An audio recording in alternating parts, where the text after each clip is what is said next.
Before we begin, we'd like to take a moment to share a content advisory. This episode contains conversations about suicide, mental health, and emotional well-being. Some listeners may find the topics difficult or triggering. We encourage you to prioritize your well-being and seek support from someone you trust, a mental health professional or crisis resource. For listeners in the United States, the Suicide and Crisis Lifeline is available by calling or texting 988. If this topic feels overwhelming, feel free to pause or skip the episode. Resilience in kids starts when they're playing with building blocks. How so? Let's talk about it.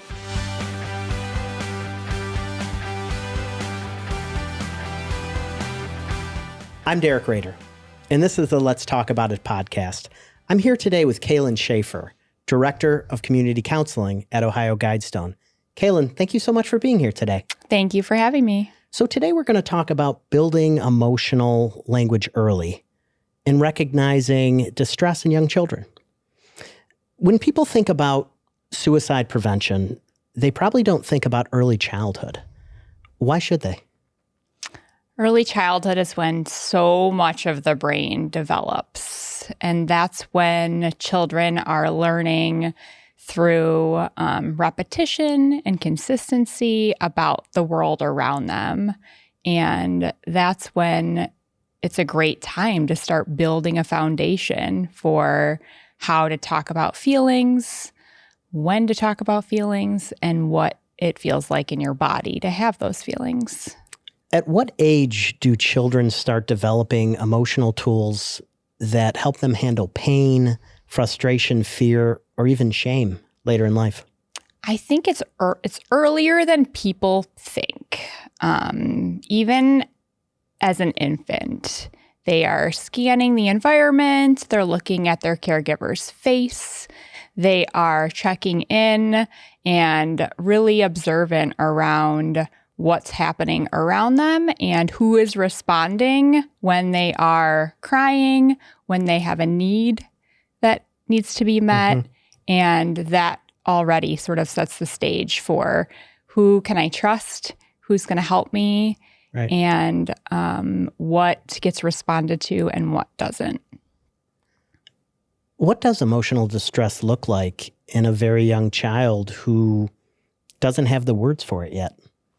It can look like all kinds of things. I've been there. It can look like tantrums or screaming, aggression, hitting others, hitting themselves. It could look like the opposite of that, being withdrawn and just not playing the things that they usually like to play, or maybe you're seeing an impact in sleeping or eating, or just kind of like a difference in a pattern that you're usually seeing.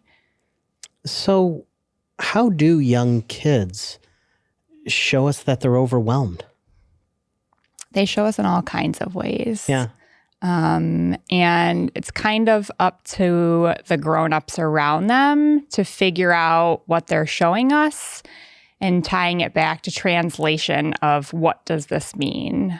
Sometimes I like to tell myself that my kids are an alien from another planet, and they're totally new, right? Yeah. They're totally new, and that helps me when I'm thinking about I use my adult brain to think about situations. And when I think about them as people who are new, they need skills built in all kinds of areas. And they don't know the words to use. They don't know when to use them. And that's why you're seeing it show up in their bodies and they're acting it out. Sure. It's so unbelievably challenging. As a parent myself, I remember especially when my twins were very young, you can read all the books and you can talk to other parents, but you don't always know when a child might be trying to communicate pain. What do adults often dismiss as behavior that may actually be a child trying to communicate that to them? I think it's hard, right? Because parents especially now, so I think even more than ever, are so busy, are trying to like get out the door, get to the next thing. There's a lot of things people are juggling right now in terms of if they're working, if they're not working, if they're doing childcare, if they have kids in school.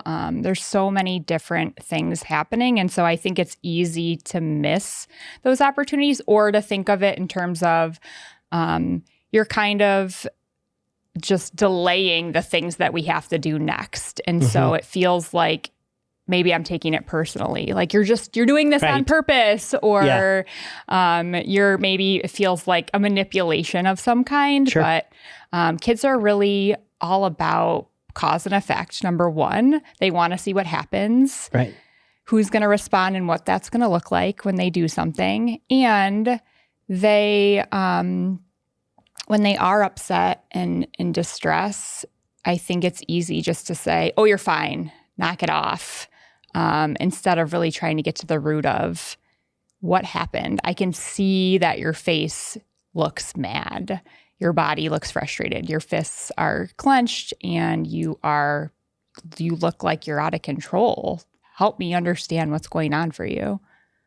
I love that. And it really goes into my next question, which is, how do we help parents move from what's wrong with my child to what is my child trying to tell me? Yeah, I think it's hard. Yes.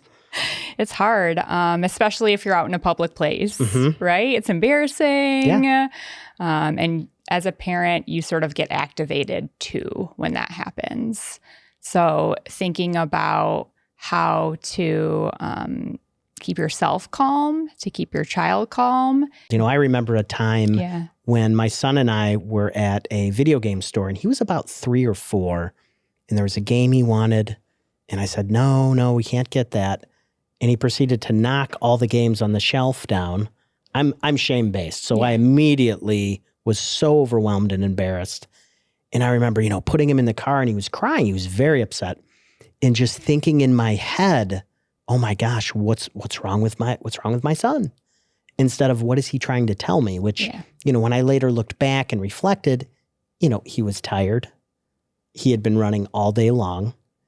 And that's what it wasn't about the game, right? It was about that. So that's definitely something that I still think about to this day. Yeah, it's very rarely about you and about what's going on with the situation. And I think removing yourself from that is helpful in figuring out what's going on with the kids. It is. I think parents need to sometimes, even in the heat of a tantrum or a meltdown, just pause, look at the situation. It's not about you.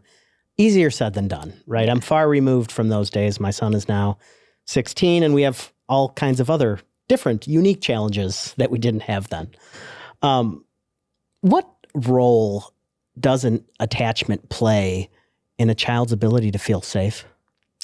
Huge. I mean, that's the whole thing, right? Is if you don't feel as if you are secure and have a secure base, and you don't feel as if anyone around you has the tools to keep you safe, then you sort of try to control the environment by upping the ante, or just sort of putting yourself out there and being so out of control to test the waters of who's going to step in, who's going to help me, and who is going to keep me safe. What's the limit? So that's why attachment is so important. It really helps the child feel as if they can go to someone when they need them. And also the parent needs to be attuned with the child in terms of recognizing when they are in distress and being with them to regulate. I think a lot of parents, myself included, have said, you need to calm down, like go over there and calm down. And I think that's an easy trap to get into because they don't know how, or they are in a state where they just can't. And we're mad too. So we want them to be removed from us. And then they increase their behavior because they're actually looking for connection. And it's sort of this push-pull of like, the more I do this, the more you push me away, even though I'm trying to show you that I need you more. And so that's when the parent has to sort of do the opposite and come together with the child to help them regulate and calm down and find that secure base of like lending them their calm. I love that. So, talking about meltdowns, I mean, when a child is melting down or just completely dysregulated, I'm sure we've all been there. What should the adult do first? Yeah, that's a great question. So I think parents jump to trying to talk to them. And that's such a front part of your brain kind of process. And when kids are in distress, they're not using their problem solving part of their brain. They're using their survival part of their brain. And when that happens, they can't hear you. They're not processing the words that you're saying. So sitting next to them, breathing, being quiet, even, and at some point, even labeling what's happening of, I see that you're mad. I see that you're frustrated, to just help give them the language. The more that is repeated, the hope is that in the future, they'll be able to use that language too before it happens. So really helping the situation de-escalate is the first step before even launching into, now let's solve this problem. Now let's figure out what's going on. Right. And I talked a little bit about this earlier, but I remember, the meltdowns, and there wasn't that many, but when they happen, they're almost always in a public place with someone you haven't seen since high school and you're embarrassed. Yes. Shame, I guess, is where I'm going with this. But a lot of parents, they feel guilty when their child struggles. How can you help caregivers stay engaged without drowning in shame? I think that normalizing that this is something that happens to every parent ever, having parents find their community of other parents who are going through similar situations. When I see a parent in distress out in the grocery store, I kind of try and make eye contact and give them a nod of like, you're doing, you're okay. Yeah. We've all been there. Yeah. Because I think it's easy to judge when you're on the other side of things. But when you're in it, just remembering what it's like to have young children and how helpless that feels. And like you said, guilty, and you feel shame. And it sort of feels like this is going to last forever. And the other thing to remember too is I think this is a phase. Everything is kind of a phase in those age ranges, which also the good things are a phase. It's kind of like this roller coaster of high highs and low lows, and trying to sort of figure out where is the medium here. It's just how those first years go. Yeah. Well, two things there. I love that you said, helping that other parent out, because I remember, being at a grocery store and my twins were like 3 and I think my oldest was maybe 5 or 6, and it was not going well. I was very overwhelmed. It was almost like a sitcom, except for it was my real life and not funny. There was no laugh track. And there was another mom who was in front of me and turned around and she goes, "You've got this, Dad." Yeah. Full disclosure, I welled up. Yeah. Because it was the nicest thing ever. And she's like, "We've all been there." And then my oldest at the time, who was again 5 or 6, he looked up at me, he put his hand on me, he goes, "You've got this, Dad." And again, another tear came down the other eye, because it was just, and he was always that way. And I guess with young children, what does resilience look like in a young child? I mean, resilience is just the ability to try that again. Yes. To have another opportunity and to be able to know, I didn't get it right the first time, but I'm not going to give up. So I'm going to try it again. And I think that's important to remember too, as a parent, because parents make mistakes too. And so modeling that, I yelled at you and I felt like my body was out of control. And I'm so sorry. I wish I had handled that differently. Next time, I am going to take a deep breath. I'm going to do something different. And so showing your child that you can make a mistake, be accountable for it, and then apologize to them, I think is such an important moment for them to see, because that's what we want for them. Absolutely. Too. And I always think that self-awareness and accountability are so important. Yeah. Right? And actions speak louder than words, and you have to lead by example, and I've had to learn that the hard way at times. Are there small everyday things that parents can do to build emotional strength over time? Yeah, definitely. So I always recommend to parents starting with just narrating your own feelings throughout the day and your child's feelings, so labeling them. Even when I think people usually go to, I'm so mad, but giving more in terms of like, I'm frustrated, I feel afraid, I'm worried, I feel anxious about this, I'm happy, this is wonderful, I'm excited. So just like giving more of those words, more of that language all the time, talking about what you're doing and how you're feeling and talking about their feelings. And I mean, the kids are just going to continue they'll get it wrong and they'll figure it out because again, they're aliens from another planet. They're new here. They don't know what the norms are. They don't know what to say and what words to connect to what's happening in their bodies. And I remember my son, when he was mad, he was really little. He said, "You're making me adorable." When he was getting mad at me, which was so cute because I knew he was trying to describe how he was feeling. And so then I was able to jump in and say, your body and your voice are actually telling me that you're frustrated, you're mad. And I think that just being able to talk about those things is a great first step. And then you can also talk about what you're doing about those things. I'm feeling really mad. Mom's feeling really mad. I need to take a minute to myself. I need to take my own deep breaths and sort of modeling for them what that looks like. Yeah. How do we talk to young children about hard feelings without scaring them?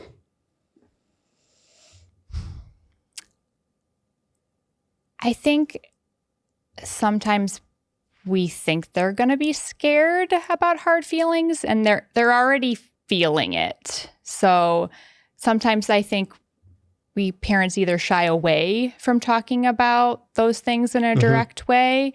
And if they're not saying it out loud, then sort of sends the message that this is too hard and we don't say this out loud.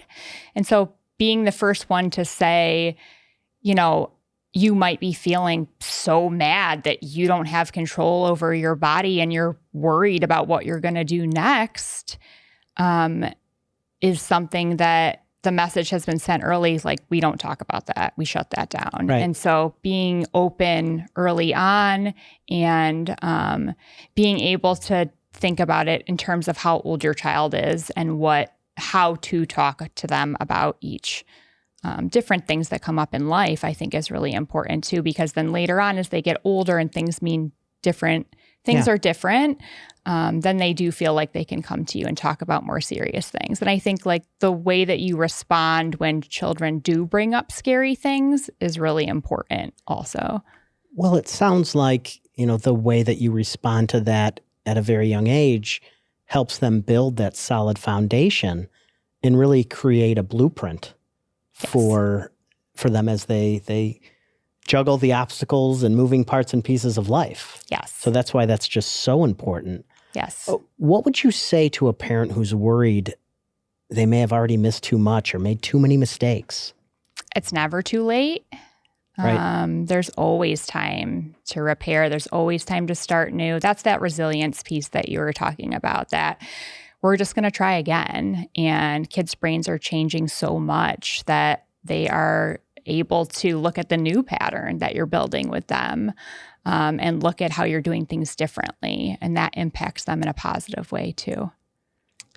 So since the focus this season is self-harm and prevention, many people may not think about this in the early childhood phase of life. Why should we be aware of feelings being expressed through emotion or self-harm in young children? And what are they trying to tell us? So sometimes we see self-harm in this population when there's a sensory need. So we've had clients where, and I've seen children who, when they're really upset and they don't have the words to use, they might bite themselves, or they might bang their head on something. And I think it's really important for parents to just know that they're not the only ones who have been through that. And being able to look at the frequency, the duration, the intensity. Is this a one-time thing? Is this a long-term thing? And how can I get my child help if they need it? And what might help look like for them? Is it because they have a sensory need and they need to be referred through a pediatrician to an occupational therapist? Or is it because they have a hard time with their language and they need help with building what can I say when I'm mad, or what can I do with this energy, and figuring out how to redirect that into a different way? I really like what you said there, Kaylin, because I think sometimes parents, well, one, we want to try to figure it out all on our own, but that can be very isolating. Yeah. And suddenly you're on this island. Where do they start? Who do they start with first? Their pediatrician? Where would you recommend they go? Pediatrician is great, or early intervention with Bright Beginnings. They're fantastic. OhioGuidestone, I've heard, is pretty great. I've heard that too. And helpful. Yeah. I think that outsourcing things that if you're not an expert in, is sort of, you're like the air traffic controller for what's happening in your house. And no one can know everything about the right thing to do. So figuring out who those professionals are and where to seek guidance around different things. Because there's a million parenting books. There's a million parenting podcasts. And I think it can be overwhelming. Where do I start? So I think it's really helpful to find a professional to talk to and to get some early evaluations done and things like that. And I think also when kids are super mad, sometimes they say scary things that they don't know what that scary thing even means. So, being able to calmly talk with your child also about, wow, you must have been so mad to say that. Let's talk about that. What did you mean by that? Meeting these concerns with curiosity, especially when you're very young, is probably the most helpful thing. So as we close out, I have one more question for you. How does having this foundation prepare them for later in life to open conversations when they do feel hopeless and stressed? Yeah, so I think, at least I know with my own kids, I am very intentional about saying there's nothing that you could tell me that would be too scary or too big for me to help you handle this. Like, we're in this together. And setting that early helps, I think, then later on when there are larger problems. It's like little kids, little problems, big kids, big problems. They sort of get larger as they grow.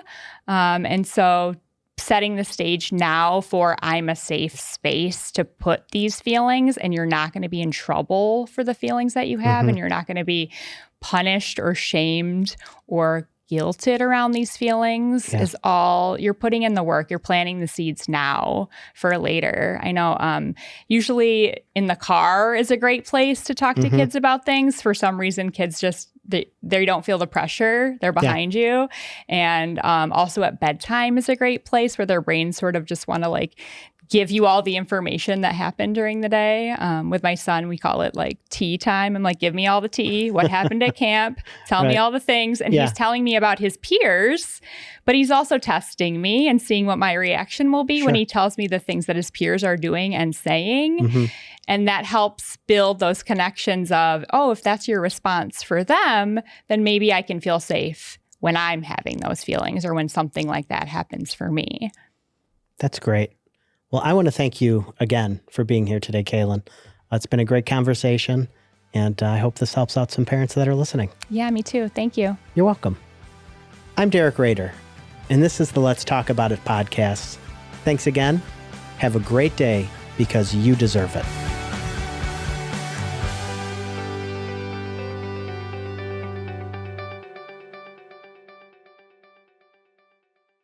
If you or someone you care about is struggling, call or text 988 to connect with a trained crisis professional at any time, day or night. For immediate, life-threatening emergencies, call 911. Talking about mental health can save lives, and every conversation matters.